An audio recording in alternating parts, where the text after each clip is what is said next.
Première épître de Paul à Timothée, chapitre 1er. Paul, apôtre de Jésus-Christ, par ordre de Dieu notre Sauveur et de Jésus-Christ notre espérance. À Timothée, mon enfant légitime en la foi, que la grâce, la miséricorde et la paix te soient données de la part de Dieu le Père et de Jésus-Christ notre Seigneur. Je te rappelle l'exhortation que je te fis à mon départ pour la Macédoine, lorsque je t'engageai à rester à Éphèse, afin de recommander à certaines personnes de ne pas enseigner d'autres doctrines, et de ne pas s'attacher à des fables et à des généalogies sans fin, qui produisent des discussions plutôt qu'elles n'avancent l'œuvre de Dieu dans la foi. Le but du commandement, c'est une charité venant d'un cœur pur, d'une bonne conscience et d'une foi sincère. Quelques-uns s'étant détournés de ces choses, se sont égarés dans de vains discours. Ils veulent être docteurs de la loi, et ils ne comprennent ni ce qu'ils disent, ni ce qu'ils affirment. Nous n'ignorons pas que la loi est bonne, pourvu qu'on en fasse un usage légitime, sachant bien que la loi n'est pas faite pour le juste, mais pour les méchants et les rebelles, les impies et les pécheurs, les irreligieux et les profanes, les parricides, les meurtriers, les impudiques, les infâmes, les voleurs d'hommes, les menteurs, les parjures, et tout ce qui est contraire à la sainte doctrine, conformément à l'évangile de la gloire du Dieu bienheureux, évangile qui m'a été confié. Je rends grâce à celui qui m'a fortifié, à Jésus-Christ notre Seigneur, de ce qu'il m'a jugé fidèle, en m'établissant dans le ministère, moi qui étais auparavant un blasphémateur, un persécuteur, un homme violent, mais j'ai obtenu miséricorde, parce que j'agissais par ignorance, dans l'incrédulité. Et la grâce de notre Seigneur a surabondé, avec la foi et la charité qui est en Jésus-Christ. C'est une parole certaine et entièrement digne d'être reçue, que Jésus-Christ est venu dans le monde pour sauver les pécheurs, dont je suis le premier. Mais j'ai obtenu miséricorde, afin que Jésus-Christ fit voir en moi le premier toute sa longanimité, pour que je servisse d'exemple à ceux qui croiraient en lui pour la vie éternelle. Au roi des siècles, immortel, invisible, seul Dieu, soit honneur et gloire au siècle des siècles. Amen. Le commandement que je t'adresse, Timothée, mon enfant, selon les prophéties faites précédemment à ton sujet, c'est que, d'après elles, tu combattes le bon combat, en gardant la foi et une bonne conscience. Cette conscience, quelques-uns l'ont perdue, et ils ont fait naufrage par rapport à la foi. De ce nombre sont Hyménée et Alexandre, que j'ai livrés à Satan, afin qu'ils apprennent à ne pas blasphémer. Première épître de Paul à Timothée, chapitre 2. J'exhorte donc, avant toute chose, à faire des prières, des supplications, des requêtes, des actions de grâce pour tous les hommes, pour les rois et pour tous ceux qui sont élevés en dignité, afin que nous menions une vie paisible et tranquille, en toute piété et honnêteté. Cela est bon et agréable devant Dieu notre Sauveur, qui veut que tous les hommes soient sauvés et parviennent à la connaissance de la vérité. Il y a un seul Dieu, et aussi un seul médiateur entre Dieu et les hommes, Jésus-Christ, homme, qui s'est donné lui-même en rançon pour tous. C'est là le témoignage rendu en son propre temps, et pour lequel j'ai été établi prédicateur et apôtre. Je dis la vérité, je ne mens pas, chargé d'instruire les païens dans la foi et la vérité. Je veux donc que les hommes prient en tout lieu, en élevant des mains pures, sans colère, ni mauvaise pensée. Je veux aussi que les femmes, vêtues d'une manière décente, avec pudeur et modestie, ne se parent ni de tresses, ni d'or, ni de perles, ni d'habits somptueux, mais qu'elles se parent de bonnes œuvres, comme il convient à des femmes qui font profession de servir Dieu. Que la femme écoute l'instruction en silence, avec une entière soumission. Je ne permets pas à la femme d'enseigner, ni de prendre de l'autorité sur l'homme, mais elle doit demeurer dans le silence. car Adam a été formé le premier, Ève ensuite. Et ce n'est pas Adam qui a été séduit, c'est la femme qui, séduite, s'est rendue coupable de transgression. Elle sera néanmoins sauvée en devenant mère, si elle persévère avec modestie dans la foi, dans la charité et dans la sainteté.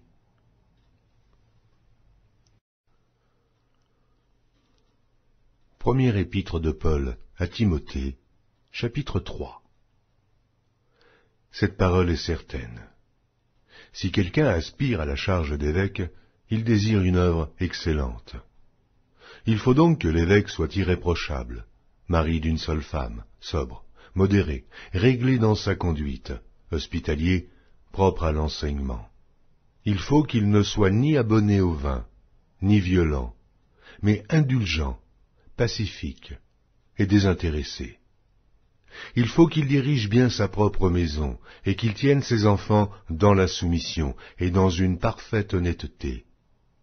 Car si quelqu'un ne sait pas diriger sa propre maison, comment prendra-t-il soin de l'Église de Dieu? Il ne faut pas qu'il soit un nouveau converti, de peur qu'enflé d'orgueil, il ne tombe sous le jugement du diable. Il faut aussi qu'il reçoive un bon témoignage de ceux du dehors, afin de ne pas tomber dans l'opprobre et dans les pièges du diable. Les diacres aussi doivent être honnêtes, éloignés de la duplicité, des excès du vin, d'un gain sordide, conservant le mystère de la foi dans une conscience pure. Qu'on les éprouve d'abord, et qu'ils exercent ensuite leur ministère, s'ils sont sans reproche. Les femmes, de même, doivent être honnêtes, non médisantes, sobres, fidèles en toutes choses. Les diacres doivent être mariés d'une seule femme, et diriger bien leurs enfants et leur propre maison. Car ceux qui remplissent convenablement leur ministère s'acquièrent un rang honorable, et une grande assurance dans la foi en Jésus-Christ. Je t'écris ces choses avec l'espérance d'aller bientôt vers toi. Mais afin que tu saches, si je tarde, comment il faut se conduire dans la maison de Dieu, qui est l'Église du Dieu vivant, la colonne et l'appui de la vérité. Et, sans contredit, le mystère de la piété est grand. Celui qui a été manifesté en chair, justifié par l'Esprit, vu des anges, prêché aux gentils, cru dans le monde, élevé dans la gloire. Première épître de Paul à Timothée, chapitre 4. Mais l'Esprit dit expressément que, dans les derniers temps, quelques-uns abandonneront la foi, pour s'attacher à des esprits séducteurs et à des doctrines de démons, par l'hypocrisie de faux docteurs portant la marque de la flétrissure dans leur propre conscience, prescrivant de ne pas se marier et de s'abstenir d'aliments que Dieu a créés pour qu'ils soient pris avec action de grâce par ceux qui sont fidèles et qui ont connu la vérité. Car tout ce que Dieu a créé est bon, et rien ne doit être rejeté, pourvu qu'on le prenne avec action de grâce, parce que tout est sanctifié par la parole de Dieu et par la prière. En exposant ces choses aux frères, tu seras un bon ministre de Jésus-Christ, nourri des paroles de la foi et de la bonne doctrine que tu as exactement suivies. Repousse les contes profanes et absurdes. Exerce-toi à la piété, car l'exercice corporel est utile à peu de choses, tandis que la piété est utile à tous, ayant la promesse de la vie présente et de celle qui est à venir. C'est là une parole certaine et entièrement digne d'être reçue. Nous travaillons en effet, et nous combattons, parce que nous mettons notre espérance dans le Dieu vivant, qui est le Sauveur de tous les hommes, principalement des croyants. Déclare ces choses, et enseigne-les. Que personne ne méprise ta jeunesse, mais sois un modèle pour les fidèles, en parole, en conduite, en charité, en foi, en pureté. Jusqu'à ce que je vienne, applique-toi à la lecture, à l'exhortation, à l'enseignement. Ne néglige pas le don qui est en toi, et qui t'a été donné par prophétie avec l'imposition des mains de l'assemblée des anciens. Occupe-toi de ces choses. Donne-toi tout entier à elle, afin que tes progrès soient évidents pour tous. Veille sur toi-même et sur ton enseignement. Persévère dans ces choses, car, en agissant ainsi, tu te sauveras toi-même, et tu sauveras ceux qui t'écoutent.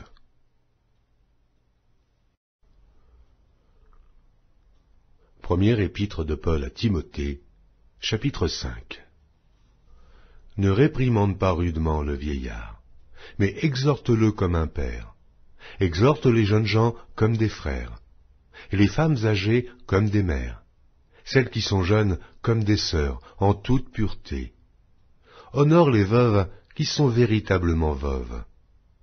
Si une veuve a des enfants ou des petits-enfants, qu'ils apprennent avant tout à exercer la piété envers leur propre famille, et à rendre à leurs parents ce qu'ils ont reçu d'eux, car cela est agréable à Dieu. Celle qui est véritablement veuve, et qui est demeurée dans l'isolement, met son espérance en Dieu, et persévère nuit et jour dans les supplications et les prières. Mais celle qui vit dans les plaisirs est morte, quoique vivante. Déclare-leur ces choses, afin qu'elles soient irréprochables. Si quelqu'un n'a pas soin des siens, et principalement ceux de sa famille, il a renié la foi, et il est pire qu'un infidèle.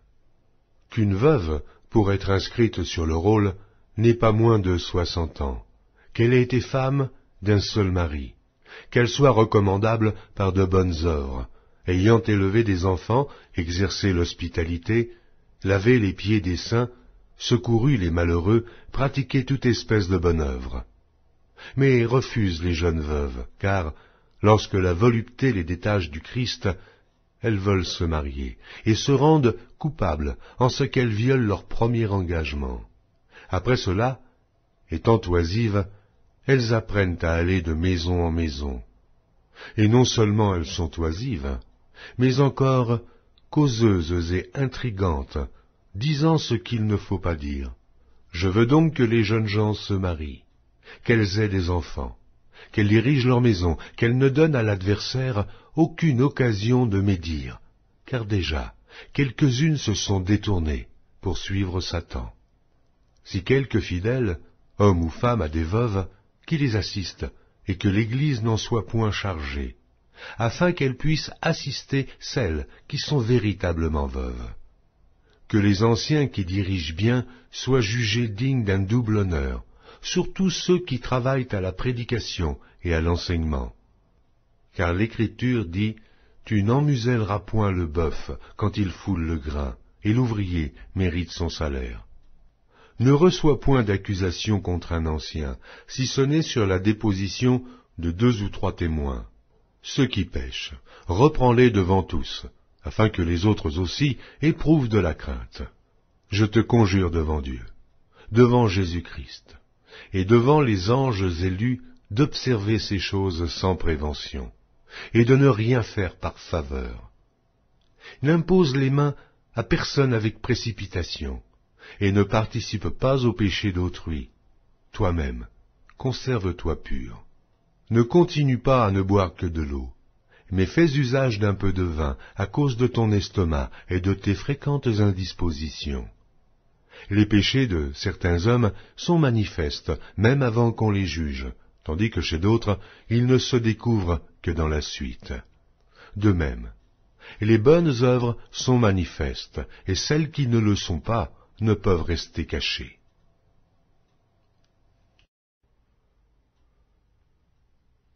Première épître de Paul à Timothée, chapitre 6.